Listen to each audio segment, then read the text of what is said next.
often people will say, well, Abraham, why are we set up this way? In other words, why does it have to be hard? If we are pure positive energy and then we are born into these bodies, why are we so assured that there will be resistance surrounding us? Why does there have to be so much that we worry about that gets our attention and that sets up resistance within us and keeps us from being in the place of allowing that we so much want? And we say, it is because the benefit of the contrasting environment is millions of times more valuable than the negative is detrimental. In other words, if you did not have the ability to discern difference, you could not prefer.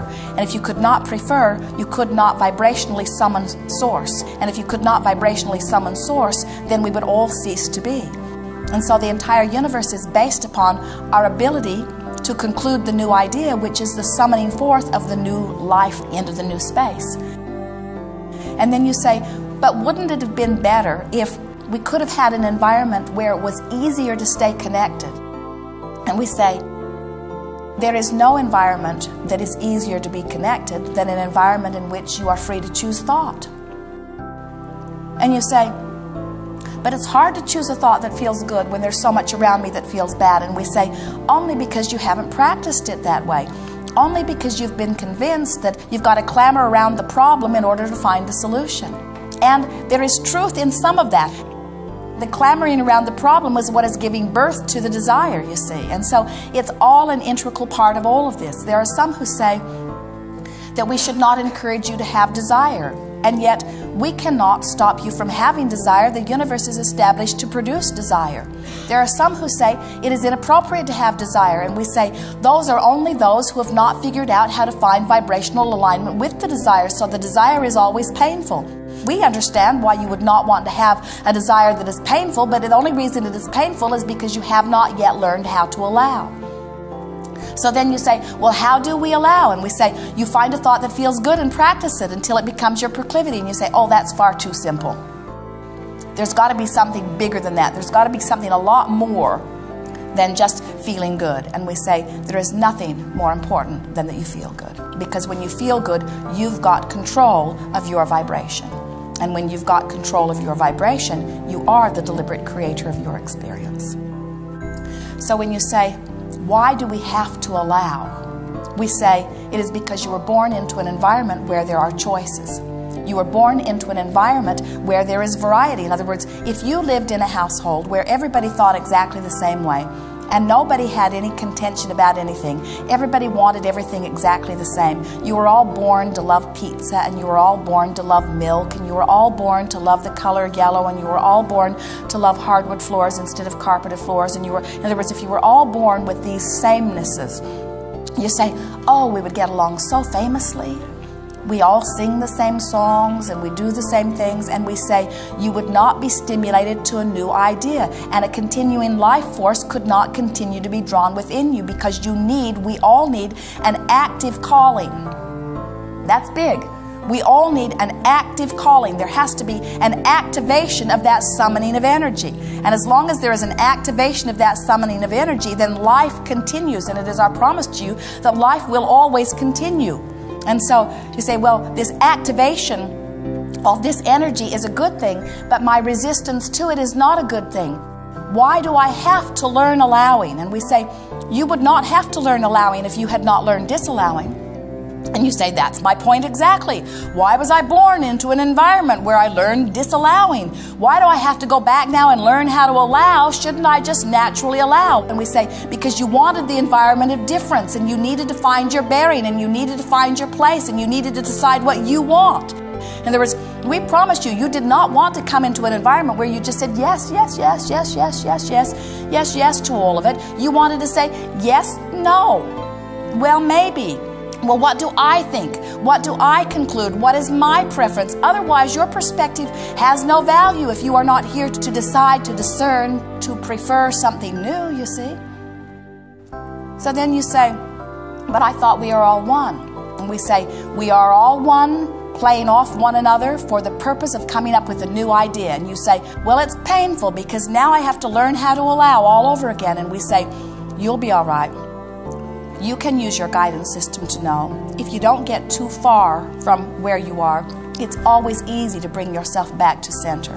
And even if you do get far from where you are, it's still easy to bring yourself back to center. It just takes deciding that feeling good is worth something and practicing with real determination to feel good for no other reason than to feel good.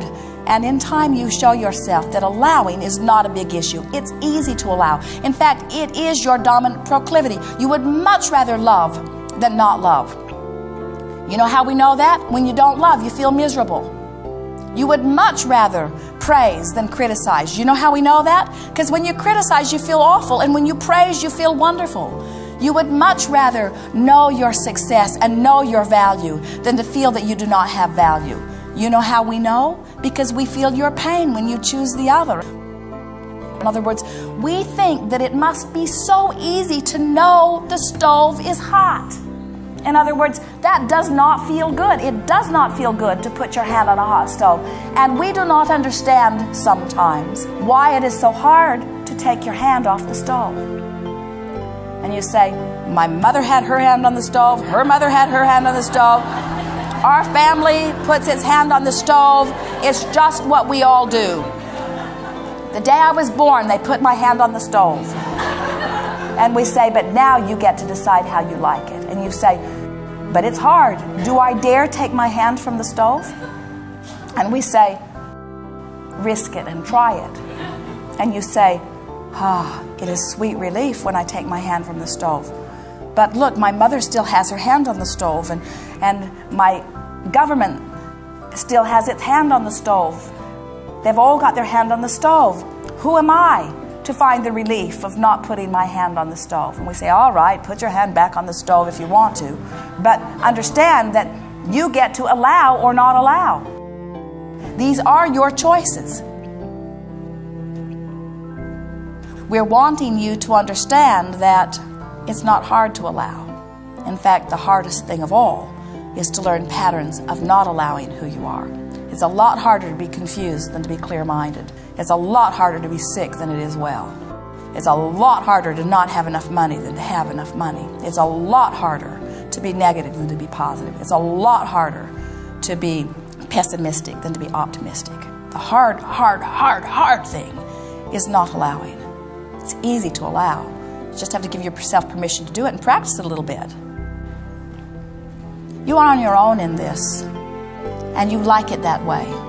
You came into this environment knowing that you would be in an individual consciousness that would have your individual preferences, and that anything that you in your powerful individualness identify as your desire source energy will answer.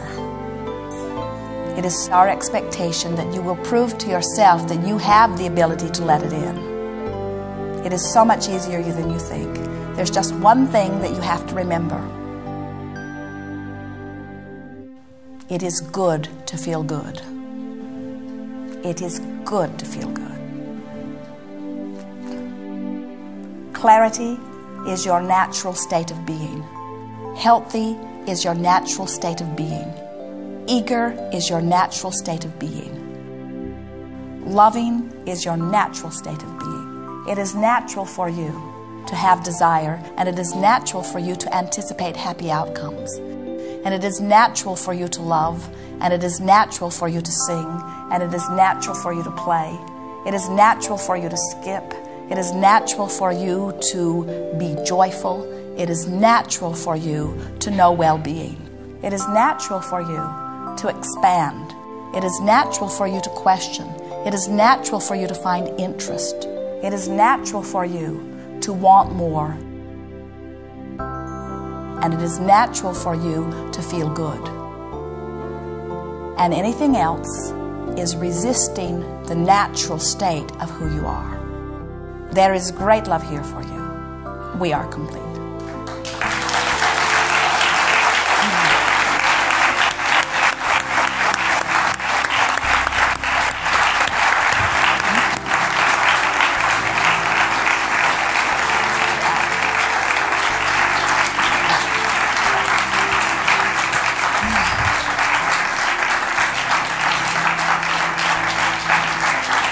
That was good.